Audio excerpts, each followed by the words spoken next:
Welcome to the show that takes up no more than 5 minutes of your time, but could help you gain massive real estate knowledge. It's 5 Minutes in Real Estate with best-selling author Shane Willis.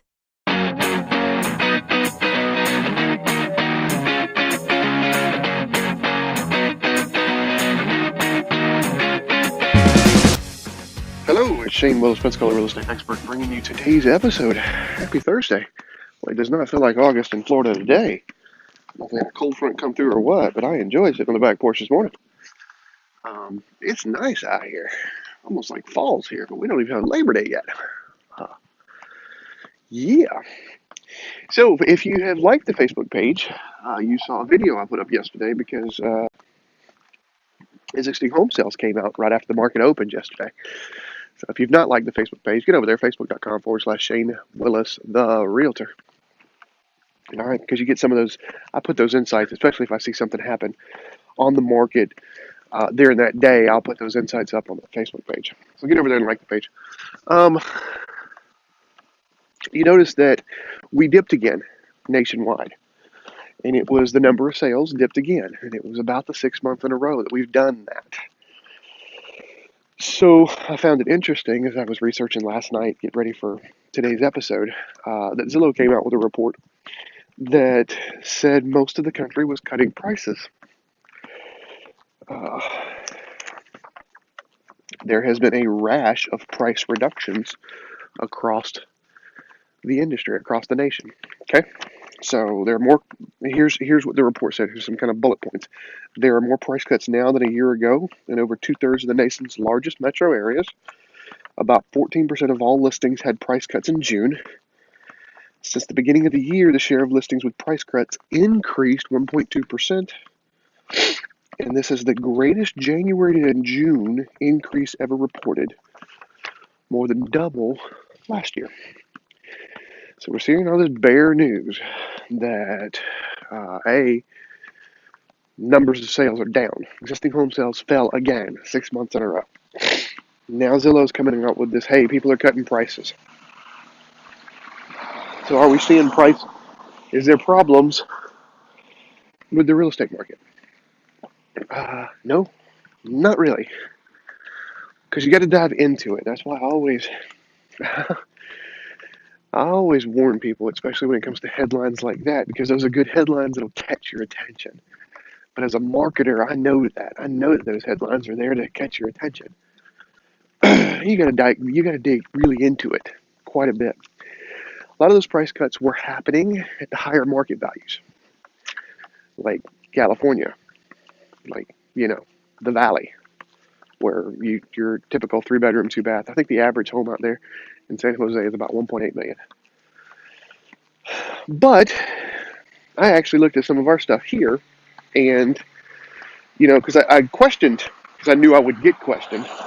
So I questioned, hey, does this mean that values are going down? No, it means this. Let's say your property was worth $300,000. There are some people right now, sellers, that have come on the market, and I tell you that your property is worth $300,000. There's nothing wrong with coming on the market. Nothing wrong with coming on the market until at like maybe 305, maybe even 309, to see if you can push a little higher. That's fine, because we're looking at, hey, we've got a little bit of appreciation, and when I go to price something, I actually look at the neighborhood, not just the past solds, but when they sold and what type of appreciation we should have since then because of the market. We can't just do a CMA, comparative market analysis. That is an antiquated way of valuing a property, because that's only looking in the rearview mirror. We have to look forward. So there's nothing wrong with coming a little over if we're supposed to see some appreciation. And the last sold was in February. The last sold in the neighborhood was in February. It's now August. Should we have seen a little appreciation? Yes. But I've seen people that the value was at 300, and instead of coming on at 305, they're coming on at 325. Then 6 months later, they're dropping down to 300. Well, that would fall up under this report that Zillow said that everybody's slashing prices. That's our problem. Sellers have actually pushed a little too far, which is okay because we're actually seeing in most price points a seller's market. Now, in that 300 to 350, if you've listened to me over the last 2 months, You know that 300 to 350 keeps jumping back and forth right now in Escambia and Santa Rosa County. I pulled this week's numbers up, and believe it or not, 6.7 months worth of inventory. That doesn't mean it's a seller's market or a buyer's market. That means it's a neutral market.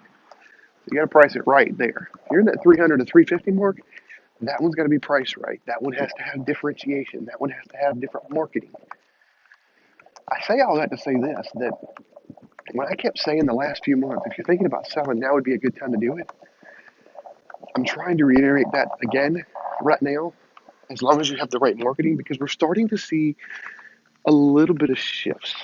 Are we going to see depreciation? I don't think so.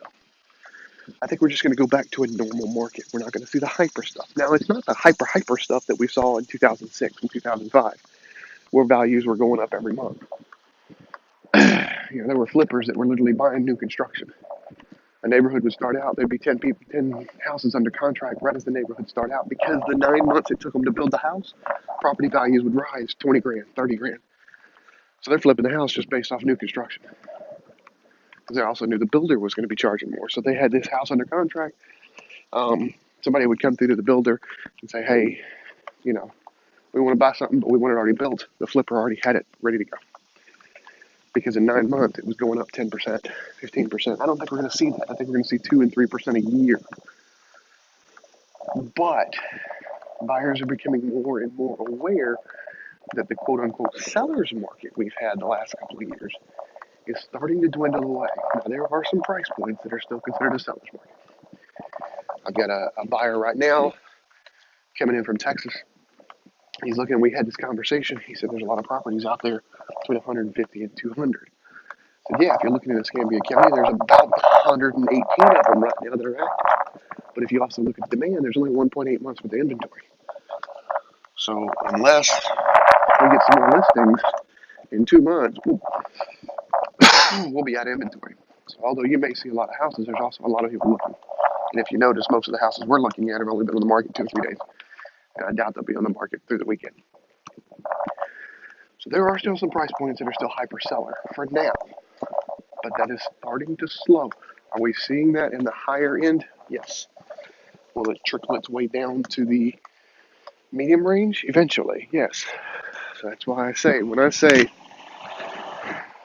hey, it's a good time to look at selling, if you're thinking about selling, that's what I mean. Because we're starting to see some inventory issues dwindle away, which means we're probably going to go back to a normal market. All right, I got the link to all this. I got the link to Zillow's report in the show notes. If you've not subscribed, you get the tips, tricks, graphs, infographics, and links to all these reports. Get over to 5minutesinrealestate.com. That's 5minutesinrealestate.com. Also, like I said earlier, go like the Facebook page. Put almost all these links up on the Facebook page. Facebook.com/Shane Willis, the realtor. Get over to your player choice and subscribe so you know when we update these. We're on Stitcher, we're on Google Play, we're on iTunes, we're on YouTube, we're on everything. Just hit subscribe so you know when I'm coming out with new ones. And finally, if I brought you value in this or any other episode, I do ask that you share it on social media for me. Have a great Thursday.